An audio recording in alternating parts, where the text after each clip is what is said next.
모두 발언은 생략하고 성명서를 바로 낭독하도록 하겠습니다. 이 성명서가 한 8, 9페이지 되는데 그걸 줄여가지고 내가 4페이지로 압축해서 말씀을 드리도록 하겠습니다. 한 나라의 민주주의가 정상적으로 작동하는지에 가장 중요한 지표는 법이 정파와 진영과 출신과 신분에 관계없이 공정하게 작동하는가의 여부입니다. 법이 공정하게 작동한다면 그 나라의 법치주의는 제대로 시행되고 있는 것입니다. 이러한 관점에서 볼 때 대한민국은 권력에 따라 좌로출렁, 우로출렁이고 있고 특정 정권에 따라 내로남불의 극치를 보여주고 있습니다. 법치가 정상적으로 작동한다면 범죄가 있는 곳에 검찰이 출연하고 사법부는 법 정신에 따라 기한 내에 공정하게 판결하여야 하고 언론은 이를 왜곡 없이 사실대로 보도하여야 할 것입니다. 이러한 일이 제대로 시행되지 않는다면 국회는 국정조사를 발동하여야 하며 법무부 장관님과 대통령님은 특검을 포함 모든 수단을 총동원하여 법치를 흔드는 모든 반국가 세력들을 일망타진하여야 할 것입니다. 그것은 정부와 국회의 국가 안위에 관한 가장 중요한 의무입니다.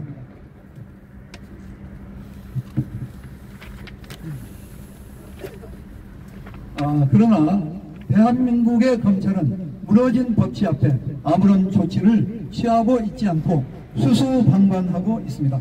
설상가상으로 법치 수호의 최후의 보루가 되어야 할 대법원은 특정 정치 세력과 카르텔을 이루어 의인들과 애국자들과 약자들의 원성을 사고 있으며 앞장서서 법치를 유린하며 정의를 짓밟고 있습니다. 언론들도 마찬가지입니다. 언론들은 연예인 스캔들에 대해서는 몇 날 며칠 배서 특필하면서도 그보다 억만배나 더 중요한 국가의 전망이 달려있는 4.15 부정선거에 대해서는 아직까지도 쉬쉬하며 입을 다물고 있습니다. 이로 미루어 볼 때 대한민국의 법치는 무너졌으며 대한민국은 특정 정치 세력들에 의해 하이제킹 당했다는 결론을 내리지 않을 수 없습니다. 4년 전에 중앙선관위는 사전선거에서 수도권 약 123개 선거구에서 하나도 예외 없이 더불당 63%, 미통당 36%의 비율로 전자개표기를 통하여 사전선거 득표율을 조작했습니다. 그 결과 더불어민주당은 180석의 거대 야당이 되어서 윤석열 정부를 겁박하며 발목을 잡고 있으며 피로써 지켜온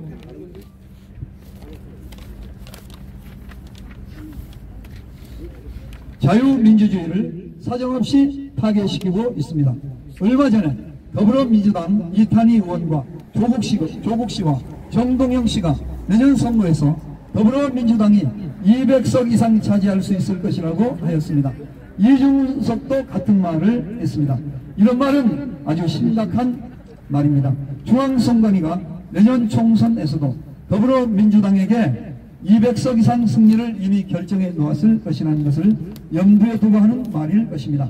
선관위와 더불어민주당은 내년 선거에서도 득표율을 조작하여 더불어민주당이 승리하게 할 것으로 예측됩니다.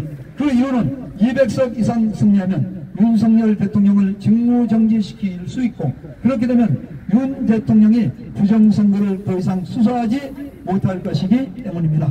4.15 총선 부정을 수사하지 않으면 내년 총선에서 더불어민주당은 그들의 말대로 200석 이상 승리할 것이며 국힘당은 80석 정도의 소수 정당으로 몰락할 것입니다.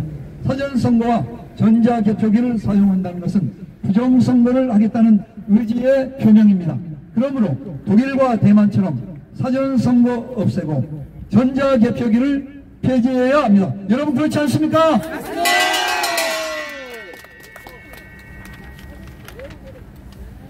시간이 없습니다. 대한민국은 세월호처럼 보건력을 잃어가고 있습니다. 내년 4월 11일 그 운명이 결정되는 날입니다.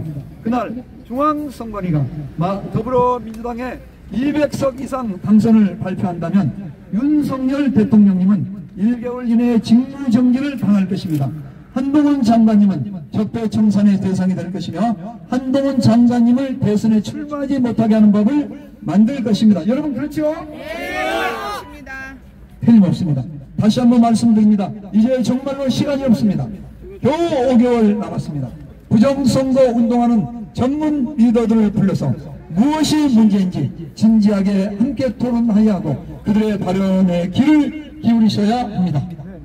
대통령 시행령을 발동하여 선거 시스템과 제도를 완전히 뜯어고치고 개선하여야 합니다. 전자 개표기는 절대 사용하지 말아야 합니다. 사전선거는 철폐하여야 합니다. 만약 사전선거를 철폐할 수 없다면 선거인 명부를 만들고 일렬 번호를 투표지에 기재하여 당일 투표에서처럼 빼어나게 하고 몇 명이 투표하였는지 알게 하여 투표자 수를 실제 수보다 부풀려 조작하지 못하게 하여야 합니다. 맞죠?